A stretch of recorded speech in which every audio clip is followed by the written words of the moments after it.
कौन हिंदू, कौन मुस्लिम, कौन सिख सरदार है। चीर कर देखा नसों में तो एक ही खून की धार है। तुम राम कहो या रहीम कहो, मतलब तो उसी अल्लाह से है। तुम धर्म कहो या दीन कहो, मनसा तो उसकी चाह से है। नमस्कार साथियों, सुप्रभात। आप सभी को आज निर्जला एकादशी व्रत की बहुत ढेर सारी शुभकामनाएं। प्रभु के आशीर्वाद से जो लोग भी इस व्रत को आज धारण किए हैं, सबको मेरा प्रणाम है। और सभी छोटे भाई युवाओं को मेरा आशीर्वाद है। युवाओं और गार्जियन, आप सभी से मैं हमेशा एक ही बात का प्रयास करता हूं कि हम अपने समाज को एक सही दिशा में ले जाएं। साथियों, गलत दिशा में ले जाने के लिए बहुत लोग भरे पड़े हैं, फेसबुक पर, यूट्यूब पर, फिल्मों में, राजनीति में, और अपने स्वार्थ की पूर्ति के लिए बहुत सारे लोग प्रयासरत हैं। लेकिन इसी में से कोई युवा आगे आए जो समाज को एक नई सोच, नई दिशा का देने का माध्यम बने। साथियों, आज हमारे समाज में एक दूसरे के प्रति जो नफरत की भावना बढ़ रही है, उसमें कहीं न कहीं हमें प्यार भी देखने को मिल रहा है। और मैं यही चाहता हूं कि जो नफरत की जो बीज है वो बहुत दूर चली जाए और प्यार वाली ही भावना आए। नफरत है कहाँ साथियों? धर्म के आधार पर हमें बांटा गया, जाति के आधार पर हमें बांटा गया, ऊंच नीच के नाम पर हमें बांटा गया। अब साथियों, हमें कहाँ कहाँ बांटा जाएगा? केवल राजनीतिक स्वार्थ पूर्ति के लिए हम कल्पना भी नहीं कर सकते। इन सबों से राजनीतिक पार्टियों के पेट नहीं भरी तो पार्टियों में बांटा गया। तुम फलाना पार्टी के हो, तुम फलाना पार्टी के हो, तुम फलाने पार्टी के हो। साथियों, सबसे पहले तो हम इंसान हैं। हमारा उद्भव कहां से हुआ? इस धरती से। और धरती किसकी है? किसी एक पार्टी की है, किसी एक धर्म की है, किसी एक विशेष जाति समुदाय का ठप्पा लगा हुआ है? नहीं साथियों, ये धरती सबकी है। सूर्य सबका है, चंद्र सबका है, गंगा जी सबकी है।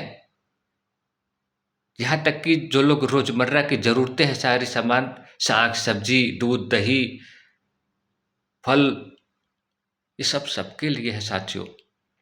इसमें किसी का भी कोई भेदभाव नहीं है, न ऊंच नीच, न जाति पात, न धर्म।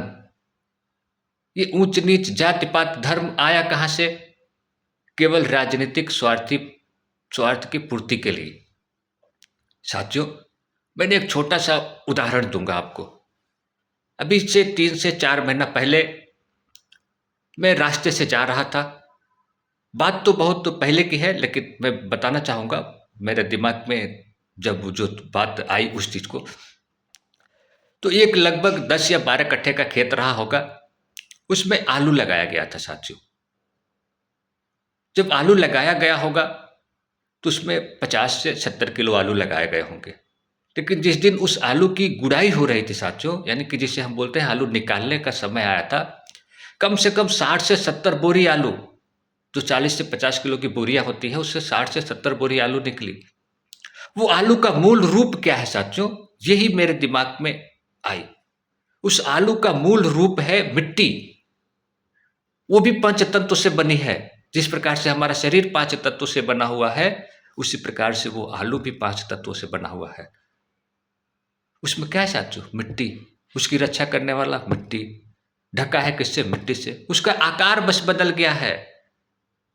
मूली का बीज है साथियों, बहुत छोटा सा होता है, लेकिन उसके अंदर वो गुण और वो तत्व मौजूद है कि उसी मिट्टी से एक तीखी मूली का निर्माण कर देती है। गाजर का बीज बहुत छोटा सा होता है साथियों, लेकिन उसी मिट्टी से वो एक मीठे गाजर का उद्भव करती है साथियों। हमारा मनुष्य जीवन है साथियों। हमारे अंदर अगर समाज के प्रति थोड़ी भी अगर भावना उत्पन्न होती है तो हम एक अच्छे समाज का निर्माण कर सकते हैं। जरूरत है हमें अपने आप को पहचानने की। साथियों, एक गाना है, तुम चीज क्या हो खुद तुम्हें मालूम नहीं है। साथियों, जिस दिन आप अपने आप को जान जाएंगे कि मैं हूं क्या, उस दिन ये दुनिया आपको बदली बदली नजर आएगी। साथियों, मैं यही सब युवाओं से कहना चाहता हूं कि युवाओं, अपने आप को पहचानो। आपका जो मूल तत्व है, आप उसको पहचानो। आप इस धरती पर किस लिए आए हैं, उसको पहचानो। क्या लेके आए हैं, क्या लेके जाएंगे, हमें नहीं पता है साथियों। हम जब जन्म लिए, कोई भी बच्चा शिशु जन्म लेता है तो उसका वजन कितना होता है? 2.5 से 3 किलो, 3.5 किलो। उसके बाद उसके शरीर में क्या है? यही सब जो इस मिट्टी से तैयार होता है, इस वायु से, इस सूर्य के ताप से, इस चंद्र की शीतलता से जो खाद्य पदार्थ तैयार होते हैं, वही हम खाते हैं और धीरे धीरे हम बढ़ते हैं। फिर ये शरीर कहाँ जाता है? उससे मिट्टी में मिल जाता है। फिर हमारा अस्तित्व क्या है? हमारा अस्तित्व है हमारी पहचान, हमारा स्वाभिमान। और जो युवा इस चीज को पहचान लिया, उसको दुनिया में किसी से डरने की जरूरत नहीं है। मैंने कहा है साथियों, तुम चीज क्या हो खुद तुम्हें मालूम नहीं है। हम लोग परमात्मा के अंश हैं। उस परमात्मा के, जो परमात्मा अंतर्यामी है, जिसने इस सृष्टि को चलाने की जिम्मेदारी ली है, किसको क्या चाहिए, कब चाहिए, कितना चाहिए, उस परमात्मा को सब पता है। इसलिए युवाओं, आप लोग अपना कर्म करिए, निस्वार्थ भाव से कर्म करिए, आप लोग हमेशा खुश रहेंगे। एक गीत है साथियों, जो बोएगा वो काटेगा, ये जग कर्मों की खेती है। नेकी व्यर्थ नहीं जाती, हर लेखा जोखा रखते हैं। औरों को फूल दिया जिसने, उसके भी हाथ महकते हैं।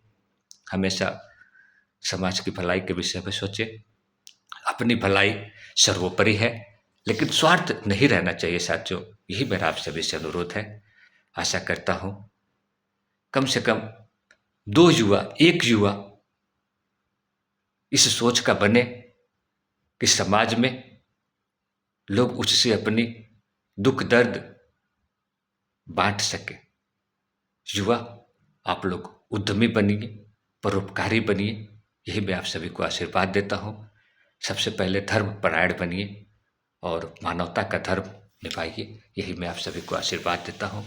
युवा, युवती, ट्रांसजेंडर, गार्जियन, सभी को मेरा हाथ जोड़ करके प्रणाम है। एकादशी व्रत की बहुत सारी शुभकामनाएं हैं। राधे राधे। जय श्री कृष्ण। भारत माता की जय।